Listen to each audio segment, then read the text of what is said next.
Hey everyone, welcome to another episode of Into the Bytecode. Today I sat down with David, Matt, and Vignesh, the co-founders of Sound.xyz. Sound is a platform that helps musicians host listening parties and engage with their fans. It's a suite of tools that will grow over time to help musicians make a living using NFTs and other crypto-native primitives. In this conversation, we talked about the backstory of how they connected as a team, their macro point of view on the music industry, architectural decisions they've made that will inform how sound will evolve as a product and a protocol. And towards the end, they each shared memorable stories about the drops on the platform so far. I was particularly looking forward to this conversation as David, Matt, and Vignesh participated in Zeitgeist over the last few months, and we got to work pretty closely together. They're an incredibly thoughtful team, and they're moving fast, and I think they're working towards a beautiful vision of the world. And so with that, I hope you enjoy the conversation.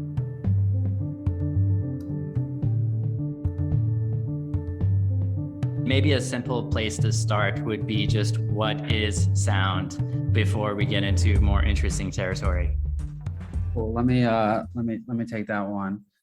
Sound is a suite of Web3 tools that help artists monetize and experiment with their music in new ways.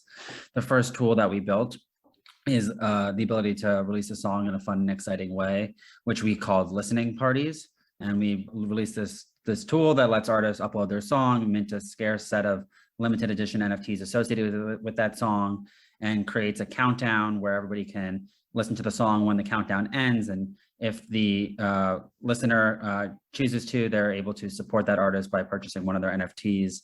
And the first perk of owning that NFT is that you can leave a comment on the song as like a public sign of kind of your kind of collection. And we took a lot of inspiration from kind of the SoundCloud days where there was the same type of comment feature, but just made it scarce and tied to the owning of the NFT. Yeah, it's cool seeing that form factor come back because it was pretty unique even back in the day. There's not been too many social features in music for a while. Very isolated listening experience today. Like if you're on any of the traditional streaming platforms, it's basically like your kind of library. And there's something cool about supporting and seeing what other people are listening to and kind of bringing some of those shared communal listening experiences, which I think are probably the pinnacle of that is like a concert. Where you go to a concert amongst other people. Concerts would not be very fun if it was just like one person listening to an artist. And I think that some of that kind of communal aspect is missing from the listening experience today in music. Yeah, it's kind of how we listen to music on our computers. We're totally alone. Exactly. Like there's really, like I can count the social features that exist across all the major streaming platforms today. So looking to just make it a little bit more fun to listen to music, support an artist, and just give people a way to kind of back their favorite artists specifically through their music. Yeah. Well, maybe on that theme, I think this idea of the comment wall, and one thing I particularly like is that you can see like the artist usually writes a piece about the track that they've produced. And that's also kind of unique to read the story of how this came together. I'm curious, what sorts of like interactions are you seeing between artists and their fans or people who are listening to the tracks? Yeah. So I think an underrated factor of kind of like what we're doing at Sound is like we're giving artists the tools to be able to like identify and communicate with their listeners and collectors on an individual basis. So today, like no artist owns the relationship with their fans, right? They know they have fans in New York or they have fans in Europe, but they don't actually know their names. And not that they know their names here, but like by everybody being tied by their single ETH address, sometimes they know the names, right? They know who their individual collectors are.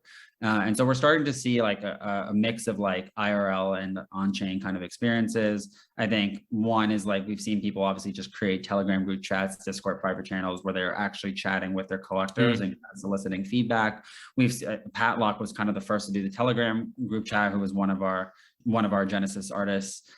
We've seen others like reward their collectors for like giving it as essentially a mint pass to other kind of NFT drops that they've been doing. We've seen some create like custom merch for their holders, which has been really, really cool to see. And there's been like a slew, honestly, of like just different types of like engagement amongst their collectors that are completely outside the scope of like even what they promised with their initial drop. And I think the reason why is like at any point they can wake up and say, hey, I want to do this, or I want to engage. Those types of interactions are really, really powerful. And I think like really well-known artists like Pussy Riot have done like phenomenal jobs at like post the mint and building community amongst the songs, which is really Well, because I guess in some ways it makes like the audience legible, right? Like you can actually see who's on the other side of it. Makes me almost think of crypto projects and their discords, right? Where when it's like an open free for all, there's like thousands of anonymous people in there and you don't know who's who,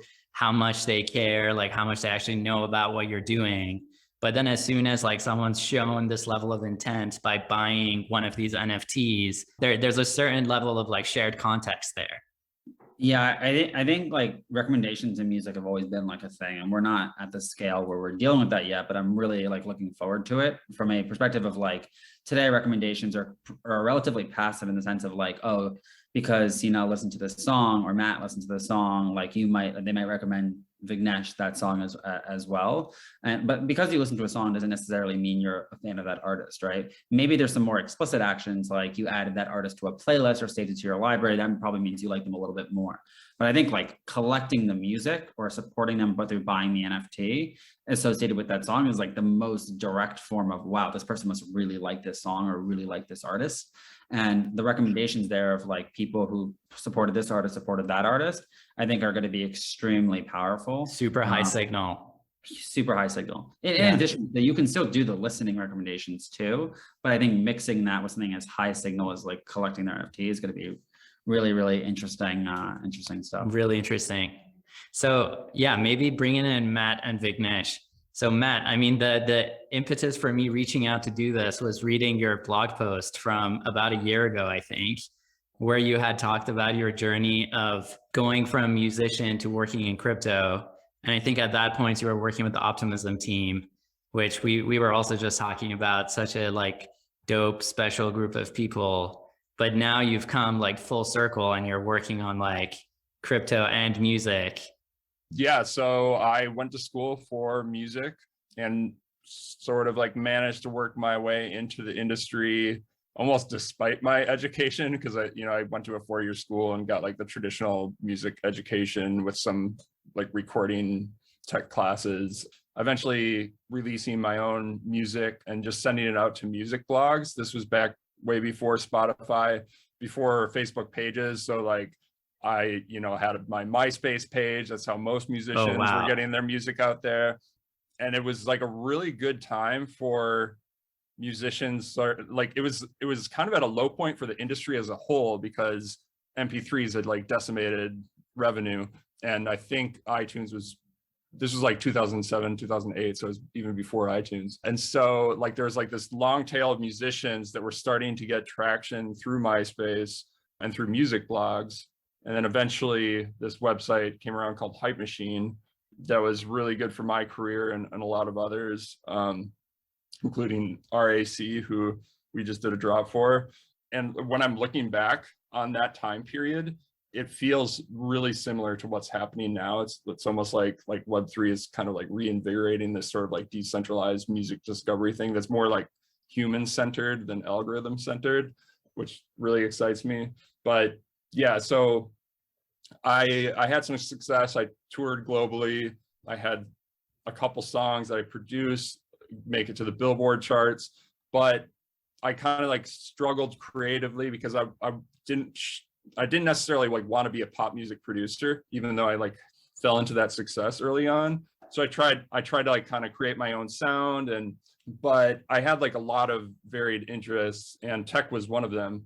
And by the time 2017 rolled around, I had gotten really into Ethereum in particular. I had already like invested in Bitcoin, thought it was interesting, but it wasn't until I learned like what a Turing complete blockchain was that the light bulb really clicked.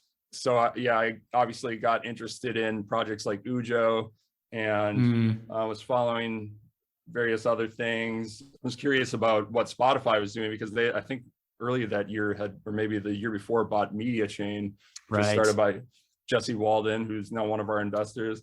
So yeah, like my career had kind of like plateaued, and crypto was taking off, and it basically like gave me a financial security blanket to make career change. So by the end of that year, I decided I'm just going to try to learn how to code and see where it takes me. Maybe I can work my way into crypto at some point, even though at that point I thought I was like way beyond my reach.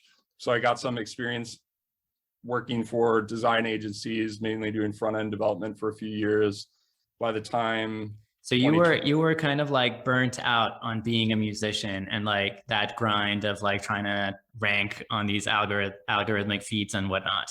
I can't blame it all on that, but it was a big part of it in retrospect, like the competition for attention that all creators online have to do now, and where you're not only competing against other musicians, you're competing against like just like all the random nonsense that people are seeing every day when they go to Facebook and other places. And I was getting really concerned that like this was becoming like a big problem for society, which is pretty obvious to most people now. And that was another reason I was getting really interested in crypto, because I thought that its main value proposition was as a coordination mechanism, and anything that improves human coordination, I think is like kind of like the most powerful thing, like even better than AI.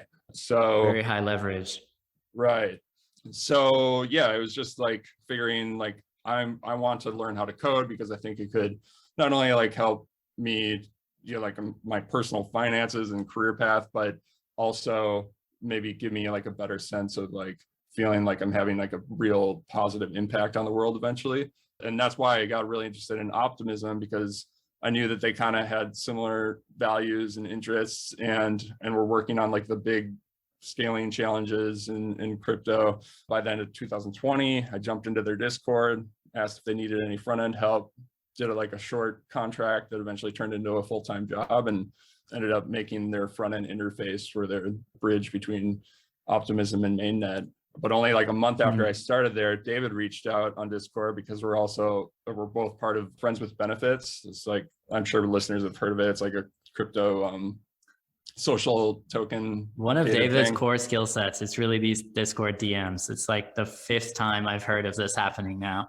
It's unfortunately where the whole story starts is Friends with Benefits was one of the communities that I joined in the beginning, because I just thought it was a really interesting concept, and I think even can and will be applied for things like music communities as well. And I was just curious, and what I do best is like click links, and I joined them, and I was like, who's behind this? And it turned out to be kind of Matt was part of the kind of core team to begin with, and Trevor McFedries, who started Little Brud and Little Michaela, and also comes from the music world, and Dexter, Dexter Tortorella, who also is part of an artist project called Houses and Don Golden. So I was like, wow, there's like a lot of music presence in here.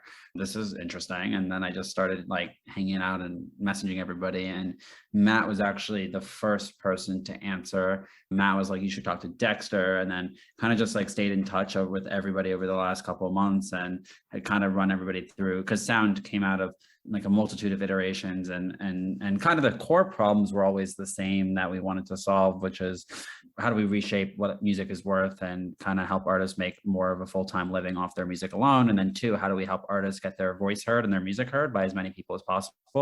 But no matter what we were going to work on, that was always going to be at the core of it, and kind of just kept bouncing. And as we got closer to kind of like really narrowing down the vision for Sound, I was kind of pestering Matt to be like, maybe you should leave and kind of join this. And then Vignesh and I had worked at a prior startup together, and that's kind of how the whole thing kind of got put together. Not too long ago, honestly, and kind of mid July, early August. And then we went just heads down building for 3-ish months, and kind of came out with kind of the V1 of Sound. And I think we launched, if I remember correctly, December 6th with Oshi, who was the first artist that, and another person that I had met in Discords of all places.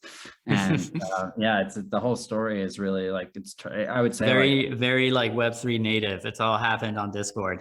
Yeah, Discord and Twitter DMs is literally the answer to all, and a couple Telegrams here and there. But in terms of people asked me like, how do we like find the artists that we chose for like the initial cohort, which we called our preseason and Genesis artists, and it was all just friends of people that had like given us feedback over the upcoming or the prior months, because sound was not built in isolation. It was built with so many kind people giving us feedback. And even somebody that Matt had mentioned earlier, Anthony, or HypeMachine, was created by Anthony Volodkin. And Anthony, somebody that I had cold Twitter DM'd 4 years ago, kind of had been in touch with ever since, because again, just like Matt, like HypeMachine was one of the coolest music discovery product. Like it's not that hard to track down the products and people behind them that have kind of inspired us.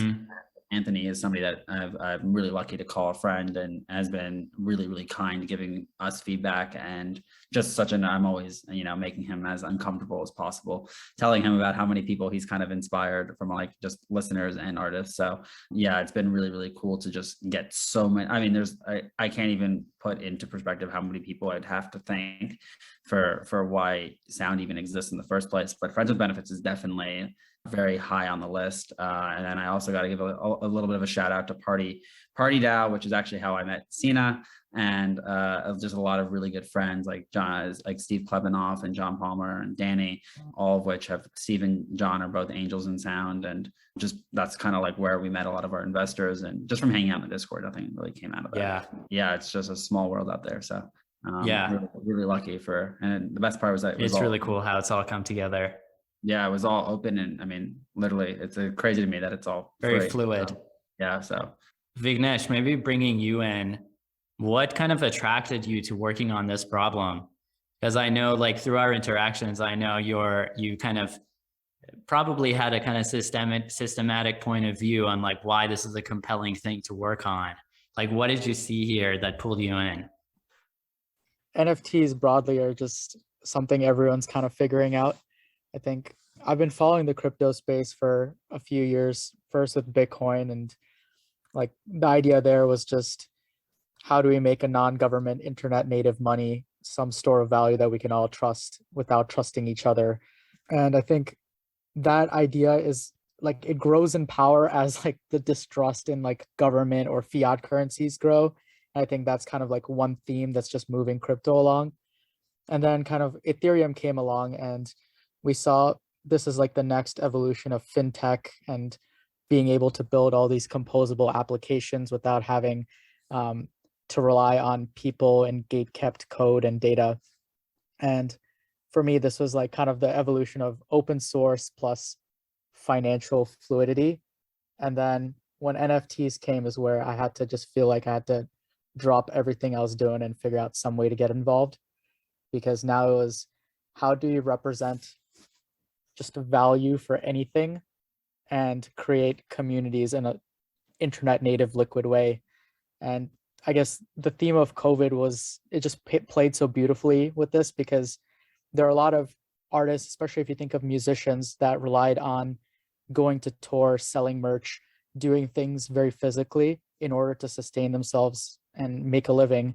And they were totally shafted during that, especially the early stages of the pandemic. And then on the other hand, you see like the money printing excess inflation world happening. So there's just this idea of like, how do you better allocate money to the things that people value? And art is something people always value. And you could say that's the only final thing that, like, I guess makes us human. So I think NFTs is just like right, in a world where like automation and, AI and whatnot continues to move forward, art is one of the things that remains. Exactly. And I think that's where like a lot of people who have a hard time understanding NFTs, they really think about art as just like a very physical thing, as like, a painting or a sculpture. But what makes art valuable is the story and the culture behind it. And just like any other market, the community that values it. So for something like music, we've always valued it as maybe, the price of buying a CD, or like the price of like an iTunes song. And then later on, ad sales, X listener count on like a streaming service. But really it's just the feeling and emotion it evokes in someone, plus the market around like a particular community, artist, musician. So I think that's what really drew me to sound.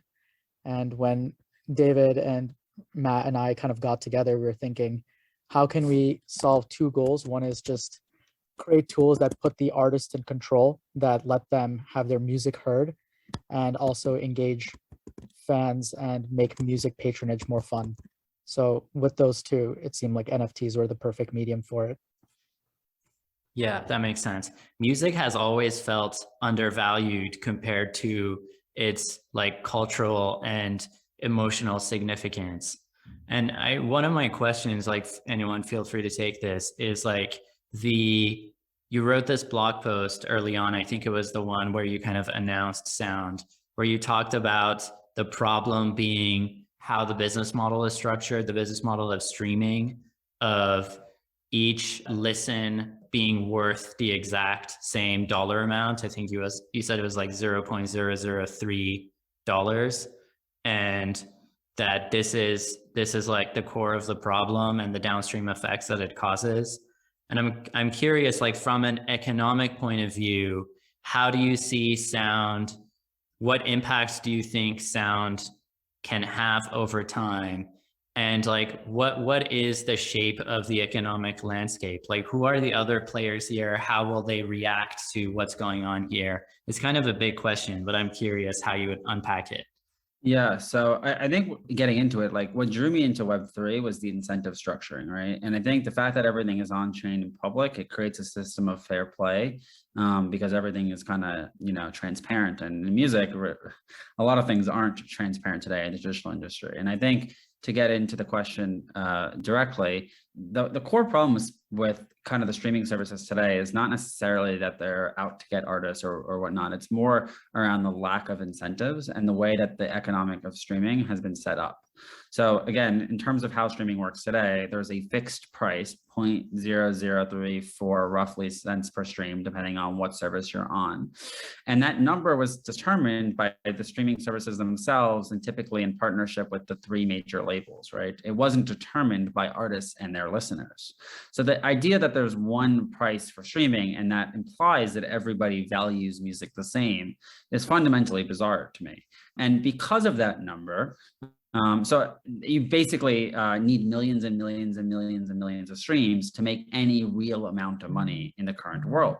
The problem is that there's only billions of people on Earth, right? So to ask every artist to get millions and millions and millions of streams is a very, very high bar, right? And on top of that, the quantity of people that are needed to support that artist is super, super high. And this has basically resulted in like the head of the content doing really well, right? So like the biggest artists in the world are making a decent amount of money. And that's evidenced by the fact that according to Spotify, there's 7,800 artists that make $100,000 or more per year out of the 8 million artists on the platform. It doesn't matter really what number you use, like the number for $50,000 or more per year, which I think is a bit low for saying you can live off that, is 13,400, but we're talking about a very small percentage that can actually make a living off their music.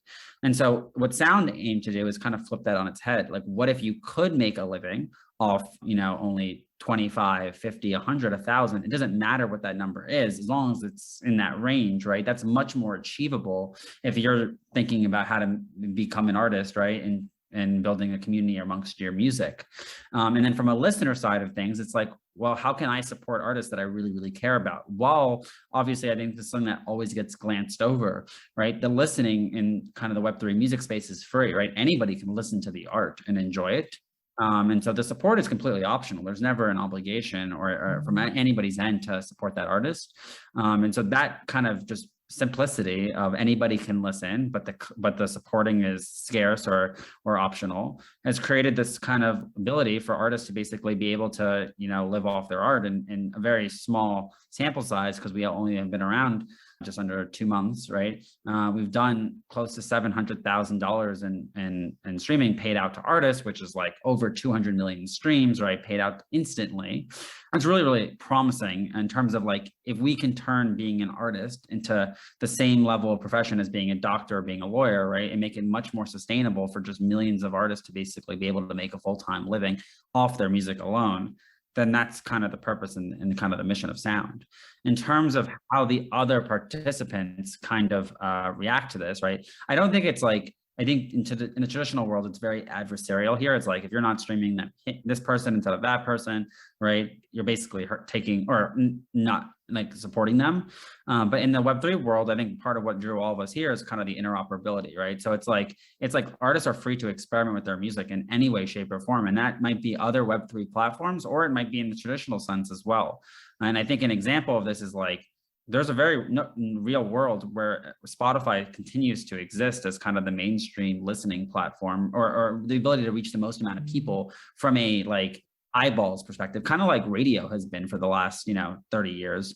And that's where they go to reach the most amount of people. But the point of monetization is much stronger in the Web3 sense for all the reasons that I just talked about, right? So I think ultimately the best solution will kind of win out. And I think, to be honest, the optimal solution might be trying out many different things. I think it's been really cool. And I think artists have done a great job already of this, at just experimenting with different platforms and different products that are out there. And I think that's kind of the gist of it. And that's actually like a lot of the artists that we chose for our Genesis kind of cohort were artists that we saw were like experimenting with everything. And that's kind of what inspired us to kind of build Sound in the first place. So all kind of comes full circle on that front. So hopefully. Yeah. So you're like the kind of like basics of it are you're moving away from this artificial, like every stream is like every fan is contributing the same amount and can't diverge from that. You're moving to a model of like the actual content is free, but like giving people the freedom to kind of go and support an artist to the extent that they want, right? And it's actually quite simple when you put it that way. It almost makes me think of like why hasn't this happened before, right? Because this piece of it doesn't feel like it depends on crypto, even though you get the interoperability and composability stuff. Yeah, I feel like music NFTs are one of the like simplest and like most obvious use cases for NFTs today. I mean, if you want to go give support an artist through their music today, it's really hard to do it. Like it's all unless you have their like Venmo balance or their Cash App, like right. It's not exactly clear on how to support an artist through their music. And then on the listener side, there's no something that's always bothered me is like the first fan of an artist is treated the same as like the 1 millionth fan, but those are inherently two different people. One has been there since the beginning supporting that artist when nobody cared, and the other is still really valuable because fans come in at different stages and everything, but it does feel reasonable to like at least highlight the one who has kind of been there from the beginning, because that person has kind of, and the same applies not just in music. Artists don't always have the the data and the information on the concert level too, of like who showed up to their concerts in the beginning when nobody cared, and now is like a more named attraction. And I think that's just something that you get for free kind of with the Web3 space, is you totally. get basically proof of timestamp support, which is like, how long have they been supporting this artist or holding this NFT? Did they buy it off the secondary? How long have they held it? There's just all the information that you get for free, because again, everything is public, and that's kind of just the beauty of and the simplicity of kind of the system. And the final thing is just making it, because everybody has we're built on layer 1 ETH, and just the simplicity of like anybody around the world, as long as you have an Ethereum address, can participate. Right, that's huge. A very undervalued like aspect, or underappreciated aspect, in my opinion. Instead of like building login and payment systems for like every single part of the country, anybody can kind of support.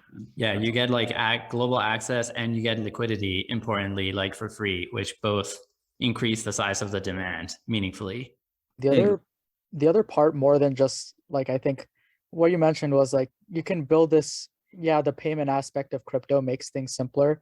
But I think what draws people to NFTs is just fun, to be honest, right? And you can build really cool things that didn't exist or like spark the same curiosity beforehand. So one of those examples is like, let's say you had Patreon, right? You can support an artist, you can channel subscription and payments, but the idea that now you have this like on-chain record of who holds it, you can have like a collection page where you show all of the music NFTs you've collected, and kind of bringing that like collector fun out that hasn't really existed is pretty powerful.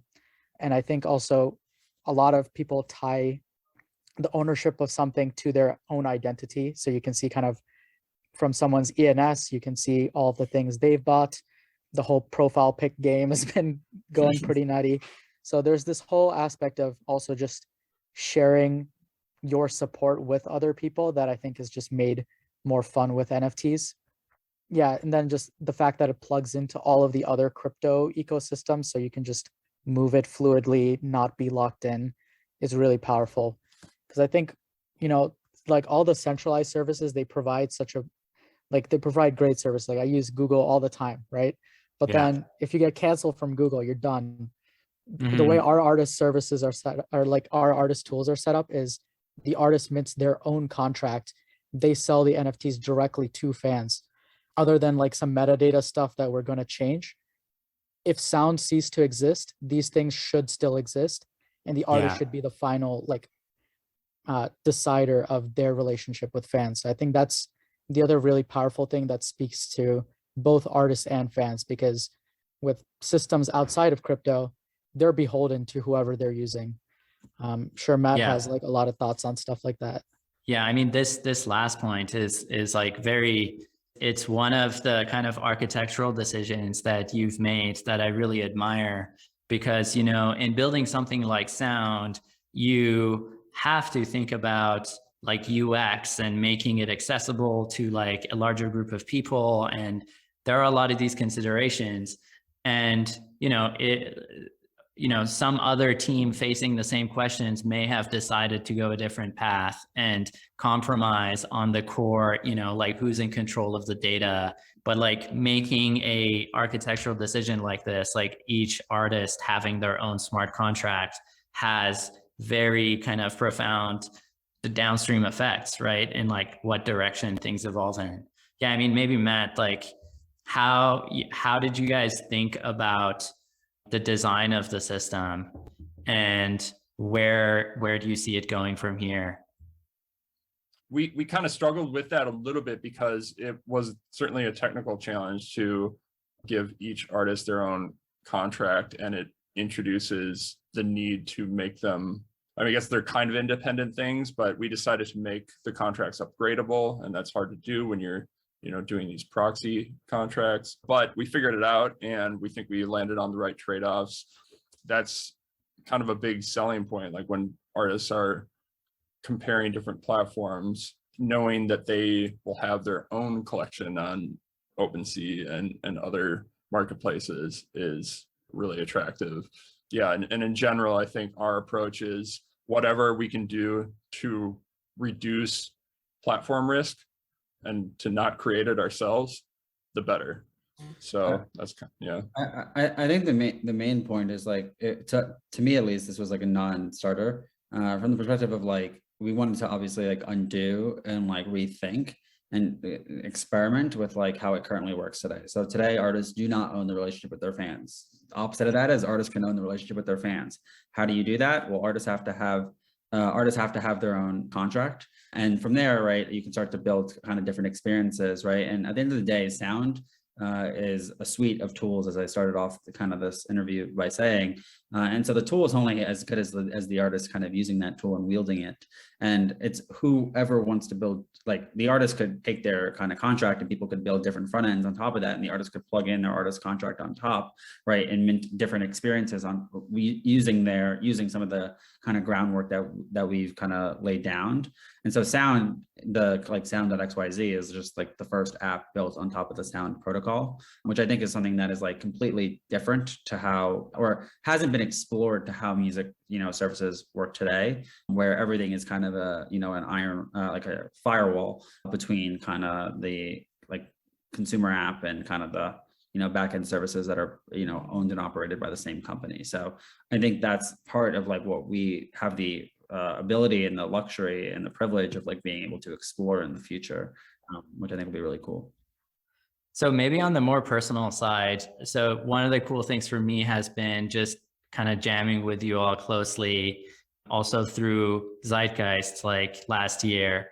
And I'm curious just what the experience of building Sound to this point has been like. Like, is there anything that surprised you about how it's all evolved over this short span of time? you get used, or you try to get used to, just the unexpected turns that come every single day. I mean, there's so many different layers of like stakeholders in sound, whether it's artists, it's investors, it's listeners, it's collectors, is definitely obviously a challenge in terms of making sure and that all voices are heard. I think the things that we've really learned and enjoyed is like building in public is something that I highly recommend and encourage. I think that's definitely like how we got a lot of amazingly really, really helpful and insightful feedback. I think not being afraid to ask for help. I mean, even in Zeitgeist, just having access to some of the same people that are going on around some of the same problems that we are has been super helpful for just forming. And now we're close to unveiling like a partnership or collaboration with one of the companies in Zeitgeist, which is going to be really, really cool. Mm-hmm. And then lastly, like, I think just get to market, right? I think getting to market and just like, it's a completely like, we have our opinions and our hypotheses, but like once you get to market and the product's live, that's ultimately all that matters. And then you start to kind of get user feedback and see what people care about. That has kind of been the best part. And I'd say the final thing is just the feedback from artists and seeing how happy it kind of makes them to hear their voice like heard and valued. And when we host these Twitter spaces, we do like Twitter spaces for every single song release at the moment, which I'm not sure is the most scalable thing, but it's been really, really fun so far. But I think just the delight on artists, like talking to them, is just like what makes it like, that's why we've done it every single day, doing a drop for the last 60 days or whatever it's been. So it's really, really, really exciting, but definitely no 2 days are the same. The most exciting thing for me is like the blue sky nature of everything that we're doing. And that's true for all of crypto, but yeah, to do it in music, because like that's been like one of my biggest passions in life, is very exciting. And also I'll just mention, like, if anyone is listening who is thinking about getting into Web3, I would strongly recommend it. It's working out great for me. And it's what's very cool is like, you very quickly like realize how close you are to like the frontier of this technology. And I still feel like a complete noob, but on a weekly basis, like it feels like we're grappling with some challenge that feels pretty new. Like, for example, the beacon proxy thing, like we went back and forth on that. And like, we realized that there are some challenges of verifying the contracts on Etherscan and all that stuff can be difficult, but it's like super fun when you figure it out. Yeah. And I guess one of the other challenges, which I guess being in crypto, is you see the amplification of both the good actors and the bad actors, especially when there's some financial thing on the line. So an example of kind of the good actors is, as we're building this, we get to rely on all the giants that have built before us, both like incorporate open source code and like figure out new ways to do stuff. And then in that process, also share like what we've built. And we wrote like a blog post on how we've made the trade-offs for our protocol. That, and plus kind of like the data aspect is like fully open. And then on the bad side, it's like we kind of initially thought, okay, we'll put these music NFTs for sale and artists can mint them, sell them, and fans will buy them. And very soon you have kind of people who are botting or just like buying it too quickly. And then there's kind of the difference in sophistication of the different types of buyers. Like some people use flash bots and some people look at the mempool and gas snipe stuff. So then we have to go and kind of relearn, okay, let's add a whitelist system, but how do you do that in an artist friendly and a way that still keeps the ideals of like decentralization? So then we incorporated a way where an artist can opt into different types of systems on the contract level. They can pass in their own like address for the whitelisting. But then if they're using our UI, we have like a really simple way for them to set it up. So I think those kinds of trade-offs of like learning and then thinking of like, how do you build something with your ideals in mind has been definitely challenging. So interesting. There's so many different rabbit holes to go down. So maybe to close, since I know we have limited time and I really appreciate all three of you joining when it's a very busy time, I thought a fun question to end on would be just each of you sharing one of the drops or the listening parties that's been particularly fun or meaningful for you. and why? Maybe like a bit of a story around how it felt. I think I'll never forget the first one with Oshi. It was like the first drop that we did, and we had no idea, like I had no idea what to expect. We do this Twitter Spaces, which became like a regular format, but at the time, like who knows? And I remember just seeing like we do the Twitter Space, people try and buy, the site just like completely turns off. Like it's just like not even like on. I'm like on FaceTime with Oshi being like, what is happening? Like trying to call Vignesh, what is happening? Vignesh is trying to keep the site up. Somehow I'm like checking Etherscan, like things went through, like the whole site had crashed. Nothing had really like somehow like there was like a moment where like the buying happened.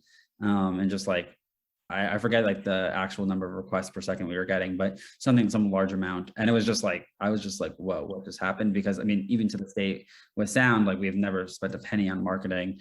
We don't have any real, like the marketing channels are our Twitter, our Discord. And that's pretty much it. And so it was like fully organic even today. And especially that first launch, because we just put out a tweet. And so just like I was like, I mean, you try to prepare yourself for it, but I was just like shocked, like still am shocked. And that was like, I just remember like, what just happened. I mean, we did 25 NFTs at 0.1 ETH, so it was just 2.5 ETH, but it was just the amount of people that tried to buy, and the like just like surprise of like people actually caring about what you had worked on for the last couple of months, I think will always stand out as just like one of my favorite memories, just on building Sound. So that one for me, I think can't forget the first. The Daniel Allan EP was really memorable for me because that was the first time we were doing like, before we just did 25, and that was the first time we were doing 100, and it was just like a huge traffic spike day, and there's just a lot of hype because he's been working on this EP in public in Web3 for a while. That's kind of really memorable to me because I was like, okay, we had him do the solo song, and now he's kind of releasing more stuff. And then that's also when we were thinking about the next season and how he'd kind of bring on other people. So that was one that I remember. I'll give two actually. So one is sort of like a shout out to my friend RAC. Like we've been both in the music industry, like roughly around the same time we started, 2007, 2008. We were both like remix artists. It's kind of like the main thing that we were known for. And he got super into crypto and like was exploring like how it can help his music career and just like how it can help musicians more broadly. Starting way back in 2017, he did something with Ujo and a lot of things since then. He did his first drop, like music NFT drop on Sound a few days ago. So that was super cool. But then also I want to mention, like, I think like the thing that was most special for me is we did, when we deployed on mainnet, we were like, all right, we need to like test this. And so I had like some unfinished music. Oh yeah, and the first track. Yeah, and like we didn't, it wasn't like a public thing, it's just like a test thing, but it made it feel real. And that was like a super kind of like emotional moment for me, like, oh, okay, here we go, let's do this.